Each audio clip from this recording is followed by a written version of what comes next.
Hey guys, what's up? It's Hayden, and I'm pretty disappointed today. Pretty sad.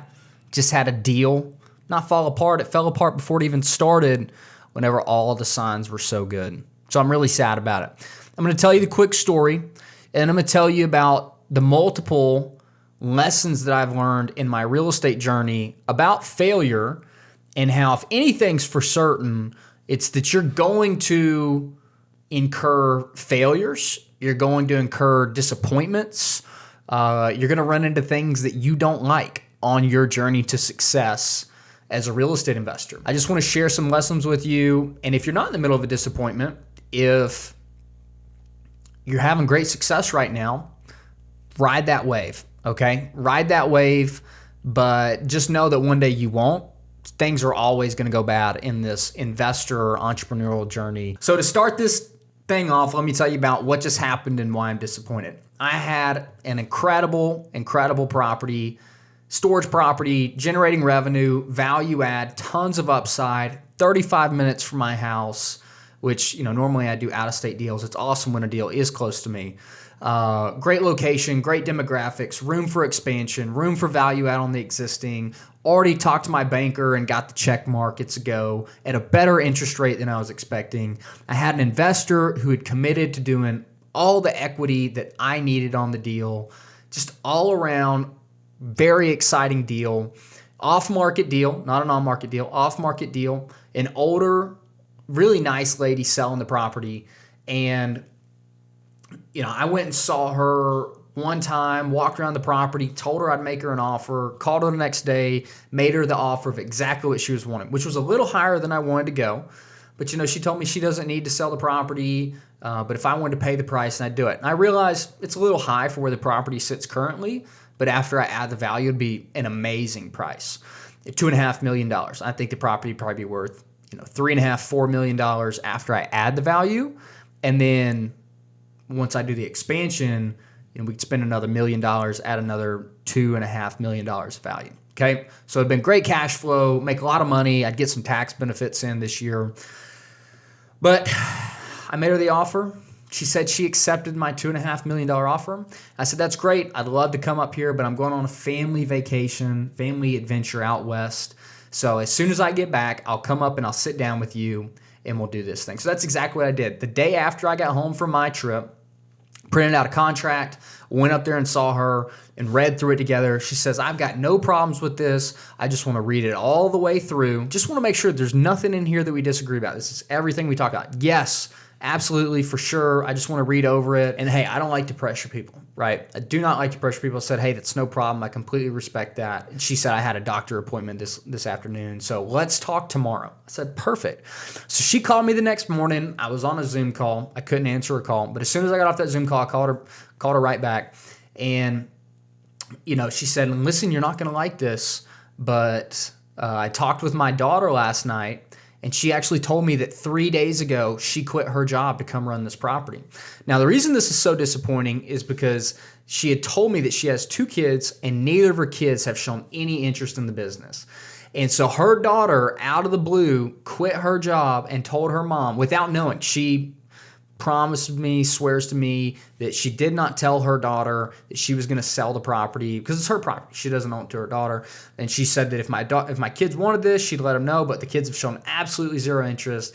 And then she says randomly that the day before that her daughter comes up and tells her, hey, I quit my job. I want to get back into the family business here. Which is just really hard to believe, but I do believe that she was being honest with me, and I think it's a happenstance, right? But this is a huge disappointment for me because I'd already done the work of sending everything I need to my banker, presenting to an investor, seeing her, multiple times, underwriting the property, doing all the demographics, talking to the city. I'd put a lot of time into it, and I thought it would have been time really well spent. But regardless, the deal fell through, and the deal's not going to happen at this time. So I'm disappointed because of the energy I put in, the excitement I had for it. And this is a lesson that I got from a friend of mine, David Tupin, which if you're on Instagram, Real Estate Jedi, Dave's a great guy. Okay.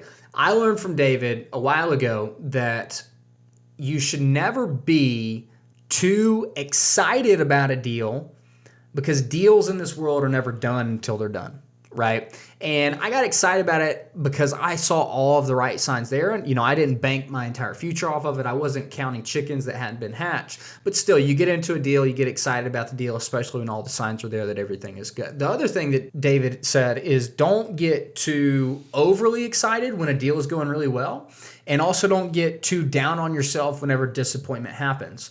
Because right now it'd be really easy to have a pity party, or whenever anything bad happens to you, it's easy to have a pity party and say, real estate investing is not for me, or I'm a bad investor, or whatever it is. But the truth is that a lot of deals fall through, by no fault of your own when you could have done everything right. So the first lesson I have for you guys is don't get too excited whenever things are going well until things are actually done. And don't get too down on yourself when things fall apart, because things fall apart on everybody, right? And sometimes things fall apart for a reason. Sometimes things just fall apart.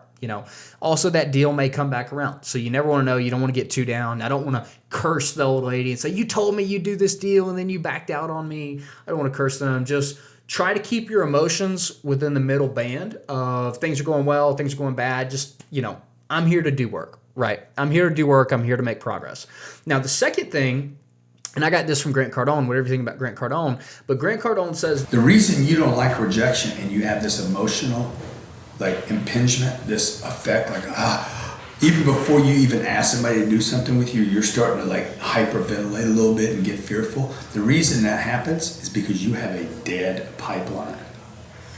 When he says no or she says no, you have no one else to go to and you're back to being alone. The only reason that you will be disappointed whenever things go wrong is that your pipeline is not full enough. Now, what does he mean by that? The only reason that I would be really sad if this deal fell apart is if I didn't have other deals that I was currently working on. Now, the good news is for me is I'm currently working on 3 deals, which I talked about 2 of the other expansion ones. One, I've got a signed PSA on some adjoining land for the expansion. One, I'm negotiating the PSA on. And the other one, the guy told me last week that somebody offered him all cash, which is ridiculous. I offered some special owner financing terms to get the deal done. So irregardless, I had other deals in my pipeline, and I had 3 deals in my pipeline at that moment. But it's literally 2 hours after the lady of the $2.5 million deal backed out on me. Literally 2 hours later, somebody else from some of my marketing called in what looks like it could be a pretty good deal.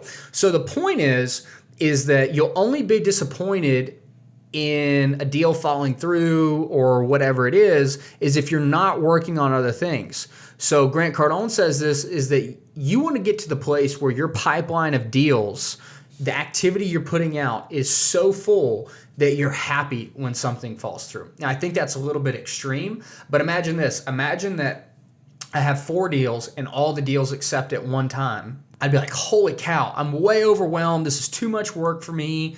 I would be happy if she called me and said, hey, I can't do the deal, right? Because at that point, I'd say, great, I could use that time anyways. I'm glad that you decided to not do that deal, right? Now, I know that's a little counterintuitive, but what it also does is when your pipeline is really full is it gives you better negotiating leverage. It gives you better negotiating leverage on every deal, because if I'm trying to get this deal done and they're playing hardball with me and I've got 3 other deals, hey, guess what? I'm not playing hardball. I'm not paying you over asking price. I'm not paying you a price that I'm uncomfortable with. I'll do the deal at this price, no higher, and here are the terms at which I'm willing to do it at. And so disappointment comes from when you're just working on one deal, when your pipeline's not full, when you don't have other options and alternatives, and as a consequence, it also, when your pipeline's not full, makes you a worse negotiator. So I'm very proud of myself because I've continued, even with these other deals, to continue to market and market and market, and more deals will come through. The third lesson that I have for you guys is just because you failed in something doesn't mean you should chalk it up as a failure. And you've probably heard this before,